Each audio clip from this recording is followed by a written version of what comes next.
नसूह एक ऐसा मर्द था जो औरतों जैसी शक्ल व सूरत रखता था, नर्म आवाज, नाजुक जिस्म और दाढ़ी के बगैर। वो इसी जाहिरी भेस का फायदा उठाकर जनाना हमाम में औरतों का मसाज करता था। ये उसके लिए जरिया माश भी था और उसके दिल में छुपी ख्वाहिश की तकमील भी। कई बार जमीर ने उसे मलामत की, मगर हर बार वो अपनी तौबा तोड़ देता था। एक दिन बादशाह की बेटी हमाम में आई और मसाज के बाद उसका कीमती हीरा कहीं खो गया। शहजादी के हुक्म पर सबकी तलाशी ली जाने लगी। नसूह बदनामी और शर्मिंदगी के डर से एक कोने में छुप गया। जब उसने देखा कि कनीजें उसे ढूंढ रही हैं, तो उसने रोते हुए सच्चे दिल से खुदा से तौबा की और दुआ मांगी, ऐ अल्लाह, मैं वादा करता हूँ कि आज के बाद कभी ये गुनाह नहीं करूंगा, मेरी लाज रख ले। उसकी दुआ अभी खत्म भी नहीं हुई थी कि बाहर से आवाज आई, नसूह को छोड़ दो, हीरा मिल गया है। नसूह की आंखों में आंसू थे और दिल में इत्मीनान। उसने शहजादी से रुखसत ली और घर आ गया। नसूह जान गया था कि अब इस शहर में रहना मुमकिन नहीं, जहाँ की औरतें अब भी उसे चाहती थीं। उसने अपनी तमाम नाजायज कमाई गरीबों में बांट दी और शहर छोड़कर एक वीरान पहाड़ी पर चला गया। वहाँ वो अल्लाह की इबादत में मशगूल हो गया।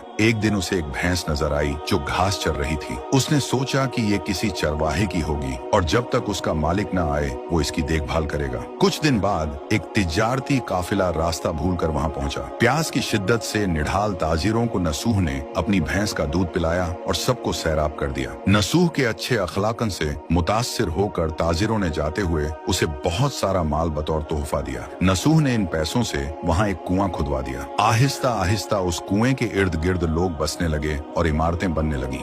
नसूह की नेकियों की वजह से सब उसकी इज्जत करते थे। नसूह की नेकी और शोहरत के चर्चे बादशाह तक जा पहुंचे। बादशाह उससे मिलने का बेहद मुश्ताक था, लेकिन नसूह ने बादशाह के पास आने से इनकार कर दिया। इस बेनियाजी ने बादशाह की मिलने की तलब और बढ़ा दी और उसने खुद नसूह से मिलने का फैसला किया। जब बादशाह नसूह की बस्ती में दाखिल हुआ, वहीं उसकी रूह कब्ज हो गई। चूंकि बादशाह बतौर अकीदतमंद नसूह के पास आ रहा था और रियाया भी नसूह की खूबियों की कायल हो चुकी थी, सब ने नसूह को बादशाह के तख्त पर बिठा दिया। नसूह ने इंसाफ का निजाम कायम किया और उसी शहजादी से शादी कर ली जिसके गोहर की वजह से उसे हिदायत मिली थी। एक दिन एक शख्स दरबार में आया और अपनी गुमशुदा भैंस का जिक्र किया। नसूह ने मुस्कुराते हुए कहा, तुम्हारी भैंस मेरे पास है और आज जो कुछ मेरे पास है वो सब उसी की वजह से है। इस पर वो शख्स कहने लगा, ऐ नसूह, जान लो, न मैं इंसान हूँ और न ही वो जानवर भैंस है। हम दो फरिश्ते थे जो तुम्हारा इम्तिहान लेने आए थे। ये सब कुछ तुम्हारी